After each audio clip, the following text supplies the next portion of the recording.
ಕದಂಬಾಣಾಂ ಮಯೂರವರ್ಮಾಣಂ ತಾಟಕಂ ದೃಢಂಕೃತಂ ಅಭಿರೂಪಂ ರಚಯಿತ್ವಾ ಪಾನಸಕಂ ಸ್ವಾಪೈತ ಕುಪಣಚಮ. ನೋಡಿ ಇಲ್ಲಿ ಸೂರ್ಯ ಮತ್ತೆ ಚಂದ್ರ, ಇಲ್ಲಿ ಒಂದು ಶಾಸನ ಇದೆ, ಬಟ್ ಕರೆಕ್ಟಾಗಿ ಕಾಣಿಸ್ತಿಲ್ಲ ನನಗೆ ಕ್ಯಾಮ್ರಾದಲ್ಲಿ. ರಿಯಲ್ ಆಗು ಹಿಂಗೆ ಕಾಣಿಸ್ತಿಲ್ಲ, ಆ ಥರದ ಅಳಿಸೋಗ್ಬಿಟ್ಟಿದೆ. ಸುಮ್ಮನೆ ಮೇಲ್ ಮಾತ್ರ ಕಾಣಿಸ್ತಿರೋದು. ಈಗ ತಾನೇ ನೋಡಿದ್ರಲ್ಲ ಈ ಶಾಸನ ಕೇಳಿಸ್ಕೊಂಡ್ರಲ್ಲ, ಇದ್ರ ಅರ್ಥ ಏನು ಅಂತ ತಿಳಿಸಿ ನೋಡೋಣ.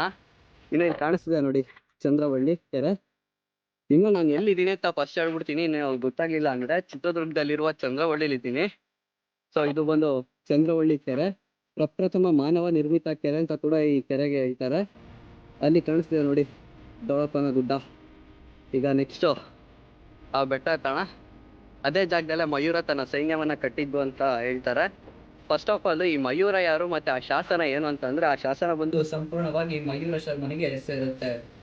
ಇನ್ನು ಅದು ಹೇಗೆ ಮಯೂರ ಶರ್ಮನಿಗೆ ಸೇರುತ್ತೆ ಅಂತ ಆದ್ರೆ, ಕ್ರಿಸ್ತಶಕ 4ನೇ ಶತಮಾನದಲ್ಲಿ ಕರುನಾಡಿನಿಂದ ತಮಿಳುನಾಡಿನ ಕಾಂಚಿಗೆ ಹೋದಂತ ಒಬ್ಬ ಬ್ರಾಹ್ಮಣ ಕಾಂಚಿಯನ್ನ ರಾಜಧಾನಿಯಾಗಿ ಮಾಡಿಕೊಂಡು ಆಳುತ್ತಿದ್ದ ಪಲ್ಲವರ ರಾಜರಿಂದ ಅವನು ಅವಮಾನಿತಗೊಳ್ತಾನೆ.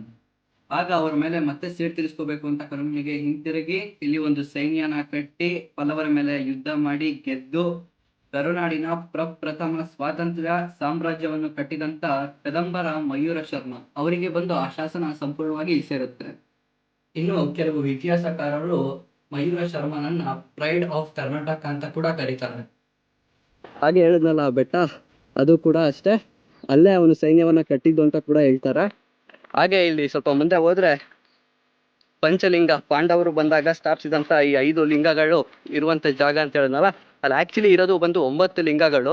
ಪಂಚಲಿಂಗ ಅಂತ ಯಾಕೆ ಕರೀತಾರೆ ಅಂತಂದ್ರೆ, ಪಾಂಡವರು 5 ಜನ ಅಲ್ಲ, ಯುಧಿಷ್ಠಿರ, ಅರ್ಜುನ, ಭೀಮ, ನಕುಲ, ಸಹದೇವ, ಅವ್ರು 5 ಜನ ಸ್ಥಾಪಿಸಿದ್ದಕ್ಕೆ ಪಂಚಲಿಂಗ ಅಂತ ಹೇಳ್ತಾರೆ.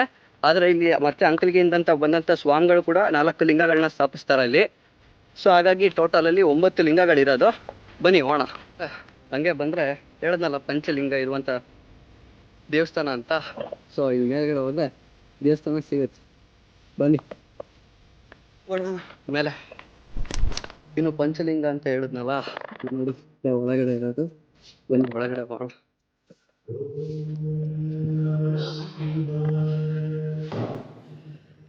ಇದು ನೋಡಿ, ಮುಖ್ಯವಾಗಿ ಪೂಜೆಗಳದು ಇದೆ ಲಿಂಗಕ್ಕೆ. ಧರ್ಮೇಶ್ವರ ಲಿಂಗ ಅಂತ ಕರೀತಾರೆ. ಹಾಗೆ ನೋಡಿ ಇಲ್ಲಿ ಇನ್ನು 4 ಇದೆ. ಟೋಟಲ್ ಇರೋದು ಇಲ್ಲಿ ಬಂದು 9 ಶಿವಲಿಂಗಗಳು. ಸೊ ಇಲ್ಲಿ ಪಾಂಡವರು ಬಂದಾಗ 5 ಪಂಚಲಿಂಗವನ್ನು ಸ್ಥಾಪಿಸ್ತಾರೆ. ಅದಕ್ಕೋಸ್ಕರ ಇದರಲ್ಲಿ ಈ ಜಾಗನ ಪಂಚಲಿಂಗ ಅಂತ ಕರೀತಾರೆ. ಆದರೆ ಇಲ್ಲಿ ಇರೋದು 9 ಲಿಂಗ ಅಲ್ಲ, ಇನ್ನು ಅಂಕಲಿಗೆಯಿಂದ ಬಂದಂಥ ಸ್ವಾಮಿಗಳು ಅವರ ಪೂಜೆಗೋಸ್ಕರ ಇನ್ನು 4 ಲಿಂಗಗಳನ್ನ ಸ್ಥಾಪಿಸಿದ್ರು ಅಂತ ಕೂಡ ಹೇಳ್ತಾರೆ. ಹಂಗೆ ಸ್ವಲ್ಪ ಈ ಕಡೆ ಬಂದರೆ ಇಲ್ಲಿ ನೋಡಿ, ಇಲ್ಲಿ 90 ಸಾಲಿನ ಶಾಸನ ಇದೆ. ಸೂರ್ಯ, ಚಂದ್ರ, ಶಿವ, ನಂದಿ, ಇಲ್ಲಿ ನೋಡಿ. ಹಾಗೆ ಇಲ್ಲಿ ರಾಮ ಮತ್ತು ಕೃಷ್ಣ ಅಂತ ಬರ್ದಿದೆ ಇಲ್ಲಿ. ಸೊ ಇದು 90 ಸಾಲಿನ ಶಾಸನ.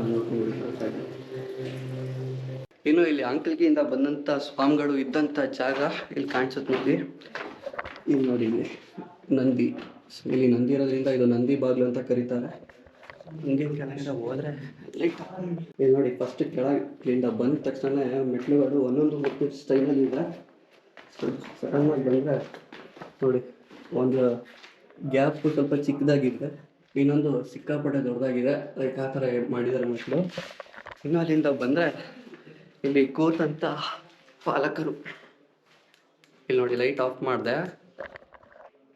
ಇಲ್ಲಿ ನಾವೇನು ಕೂತಿದ್ದೀವಿ ಅಂತಲೂ ಕಾಣಿಸಲ್ಲ.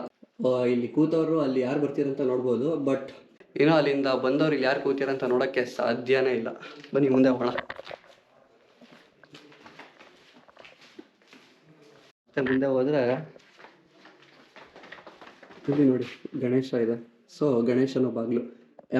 ಯಾವಾಗ ಇಲ್ಲಿ ಒಳಗಡೆ ಬಂದಾಗ ಲೈಟ್ ಇರ್ತಿರ್ಲಿಲ್ವಲ್ಲ, ಸೊ ಪಂಚ್ ಇಟ್ಕೊಂಡ್ಬಿಟ್ಟು ಅದನ್ನ ಟಚ್ ಮಾಡಿದ್ರೆ ಯಾವ ವಿಗ್ರಹ ಕಾಣಿಸ್ತಿತ್ತು ಇದು ಅದೇ ಬಾಗಿಲು ಅಂತ ಕನ್ಫರ್ಮ್ ಆಗ್ತಿತ್ತು. ಆಗ ಹೇಳ್ಬೋದಿತ್ತು ನಾನು ಈ ಬಾಗಿಲಲ್ಲಿ ಇದ್ದೀನಿ, ಗಣೇಶನ ಬಾಗಿಲಲ್ಲಿ ಇದ್ದೀನಿ ಅಂತ. ಈ ಗಣೇಶನ ಬಾಗಿಲು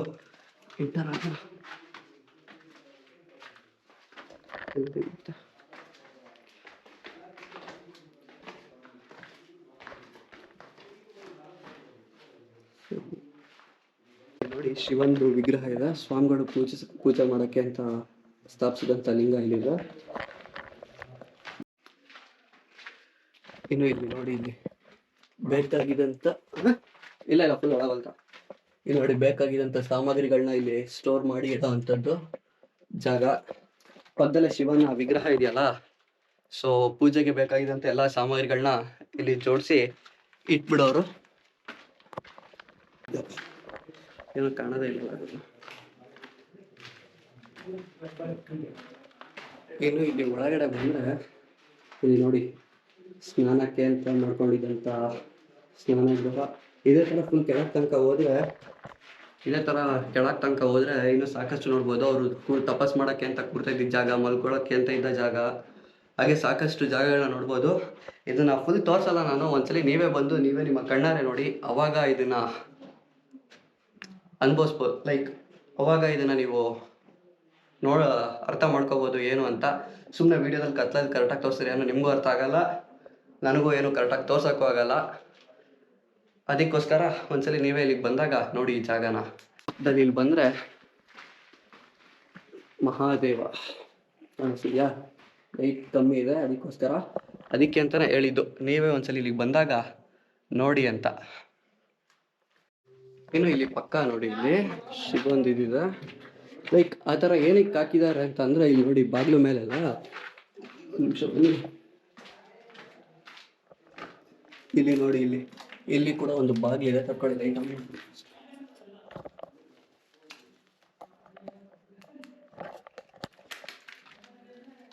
ಸೊ ಇಲ್ಲಿ ನೋಡಿ, ಇಲ್ಲಿ ಕ್ಲೋಸ್ ಮಾಡ್ಬಿಟ್ಟಿದ್ದಾರೆ ಹೋಗೋದನ್ನ ನೋಡಿ. ಇಲ್ಲಿ ಫುಲ್ ವಿಶಾಲವಾಗಿದೆ, ಮಾತಾಡ್ಕೊಂಡು ಅಥವಾ ಇಲ್ಲಿ ಮೇಲ್ಗಡೆ ಯಾರಾದರೂ ಕೂತ್ರೆ ಅವರ ಪ್ರವಚನಗಳನ್ನ ಎಲ್ಲ ಕೇಳ್ಕೊಂಡು ಕೂರೋ ಥರ.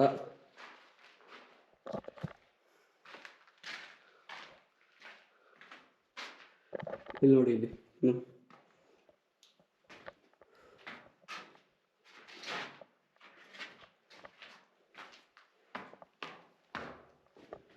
ಇಲ್ಲಿ ನೋಡಿ ಐ ಥಿಂಕ್ ಉಳ್ಕೊಳಕ್ಕೆ ಇರೋ ಥರದ ರೂಮ್ಸ್ಗಳಿಗೆಲ್ಲ ಫ್ಲವರ್ ಡಿಸೈನ್ ಮಾಡ್ತಿದ್ರು ಅನ್ಸುತ್ತೆ. ಇನ್ನು ಈ ಜಾಗನ ನೋಡಿದ್ರೆ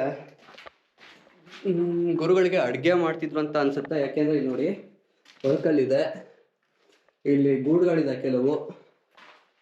ಒಂದಷ್ಟು ಏನಾದರೂ ಆಹಾರ ಸಿದ್ಧತೆ ಮಾಡ್ಬೇಕಂದ್ರೆ ಇಲ್ಲಿ ಇಡಕ್ಕೆ ಎಲ್ಲ ಥರ ನೀಟಾಗಿ ಗೂಡಿದೆ. ಇಲ್ಲಿ ಚಿಕ್ಕದಾಗಿ ಇದಿರೋದ್ರಿಂದ ಇಲ್ಲಿ ಒಂದು ದೀಪ ಇಡ್ತಿದ್ರು ಅನ್ಸುತ್ತೆ. ಹಾಗೆ ಇಲ್ಲಿ ಒಂದು ಒಳಕಲ್ಲಿದೆ, ಇಲ್ಲಿ ನೀಟಾಗಿ ಇದನ್ನ ಮಾಡಿ ಏನಾದರೂ ಕೆಂಡ ಹಾಕಿ ಮಾಡಿದ್ರೆ ಗಾಳಿ ವೆಂಟಿಲೇಟ್ ಆಗೋ ಥರದ್ದು ಒಂದು ಇದು ಮಾಡಿದ್ದಾರೆ. ಬನ್ನಿ ನೋಡೋಣ ಮುಂದೆ.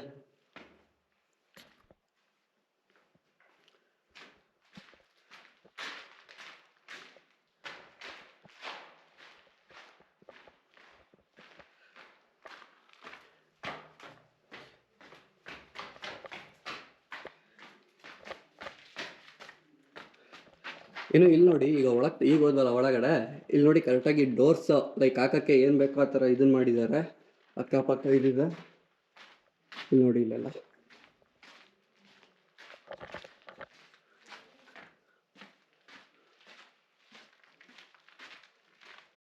ಇಲ್ಲಿ ನೋಡಿ, ಇಲ್ಲಿ ಮತ್ತೆ ಒಂದು ಫ್ಲವರ್ ಡಿಸೈನ್ ಥರ ಇದೆ, ಒಂದು ಹೂವಿನ ಡಿಸೈನು. ಇಲ್ಲಿ ನೋಡಿ, ಇಲ್ಲಿ ಹೋದರೆ ಬಾವಲಿಗಳಿದ್ದಾವೆ. ಕ್ಯಾಮ್ರಾದಲ್ಲಿ ಕಾಣಿಸ್ತಿದೆಯಲ್ಲ ಕರೆಕ್ಟಾಗಿ ಗೊತ್ತಿಲ್ಲ. ಇಲ್ಲಿ ಫುಲ್ ಅದೇ ಥರ ಎಂಡಾದರೆ ಮುಗೀತು. ಇದಾಗಿತ್ತು ಈ ವಿಡಿಯೋ, ಸಿಗೋಣ ಮತ್ತೆ. ಆಯಿತು,